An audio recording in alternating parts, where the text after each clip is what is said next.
Welcome to Brand Lover, honest, real, and lively conversations for flourishing entrepreneurs and budding business owners on a mission to cultivate a heartfelt brand that connects with their purpose-driven mission. My hope is that you walk away feeling inspired and refreshed with a weekly takeaway in your back pocket that you can apply to your life or business. Let's face it, there are many things that may be contributing to prolonged feelings of dissatisfaction, unhappiness, or disillusionment in business. Personal issues or challenges have a flow-on effect to our moods, motivation levels, and even the time that we physically have to work on growing our business or even serving clients, customers, students, or members. Anyone who says the lines of business and personal life should be straight and clear with impenetrable boundaries is, in my opinion, blissfully ignorant. Even as an employee, our personal feelings, energy levels, and life circumstances impact our performance and productivity. The difference is that when it's our own business, we simply feel it more. It cuts deeper. It's more frustrating because it's all on us. And then we spiral. And once you start digging that hole, it's harder to lift yourself out of it. So here are 3 reasons you might be feeling unhappy in your business and how you can get yourself out of the hole sooner rather than later.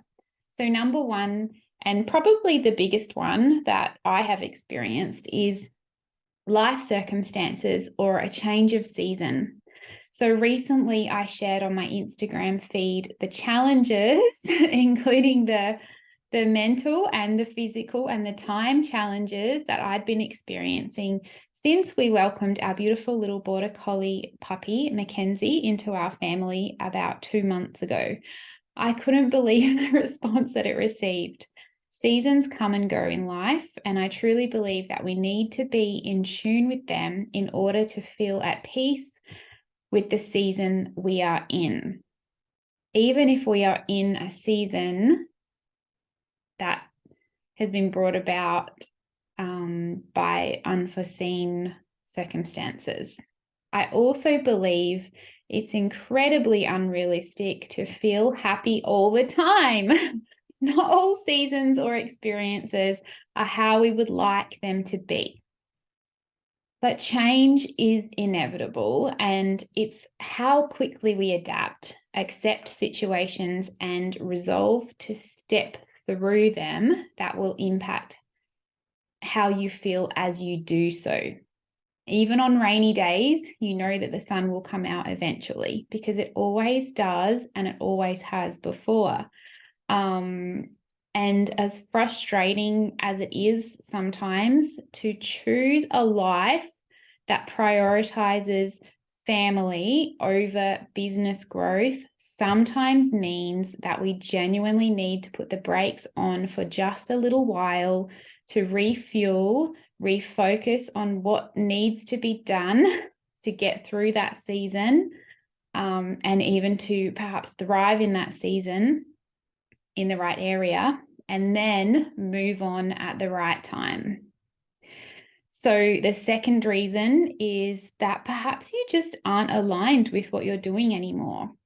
Recently, I spoke on Mel Daniels' podcast, and we chatted briefly about purpose and evolution.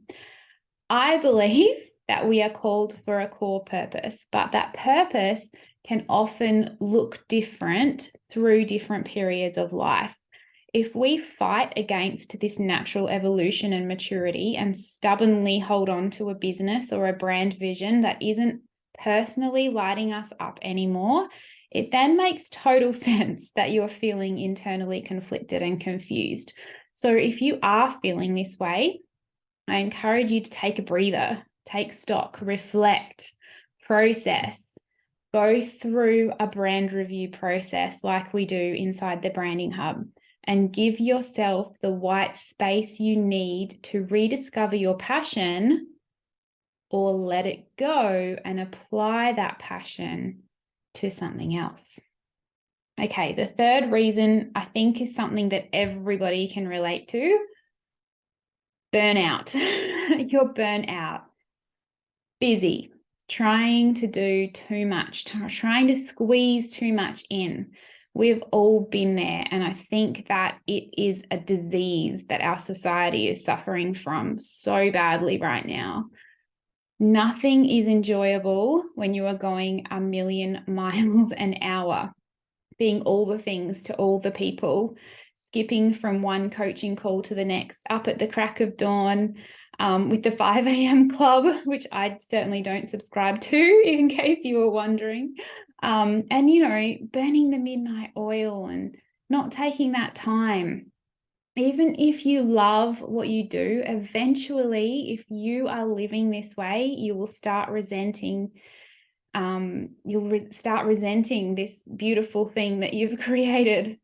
And whilst I don't believe that there is such a thing as true work-life balance in the way that it's sort of perceived by most of society, I do believe in prioritizing what's good for you so that you can go and serve your purpose in a way that is enjoyable and doesn't feel like you're sacrificing everything to do it. So there you go, 3 reasons you might be feeling unhappy in your business, and each one comes with lived experience. Trust me, I'm no stranger to these feelings, and I'm still working through a lot of them myself. So, lovely lady, take the pressure off. Life is a journey, and your business, or whatever channel it is you choose to amplify your talents to help others through, is up to you. You're in the driver's seat, and the sooner you identify what's causing feelings of unrest, the sooner you'll be able to take action to adapt and realign your trajectory with your ultimate destination. The thing to remember is life doesn't happen to you. You get to create the person that you want to be. And so the first step when you are having or experiencing these types of feelings is making that decision. Enrollments will be opening soon to my nurturing and empowering 6-month mastermind of like-minded women committed to achieving purpose-driven goals and living their best quality life, the Kindred Collective. I've witnessed firsthand how easy it is for business owners to drift off course and succumb to influences that detract from their true purpose.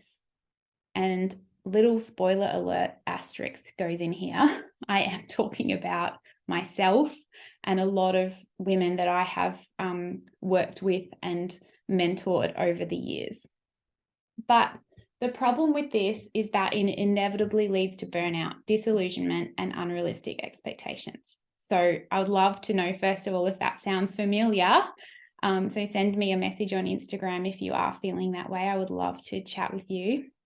But I believe it's time to peel away the layers of unrealistic expectation and self-doubt and emerge with a business that revives your soul. So if you are ready to grow a thriving brand without hustle culture and societal expectations in an incredibly intimate, nurturing setting, join the waitlist to the Kindred Collective.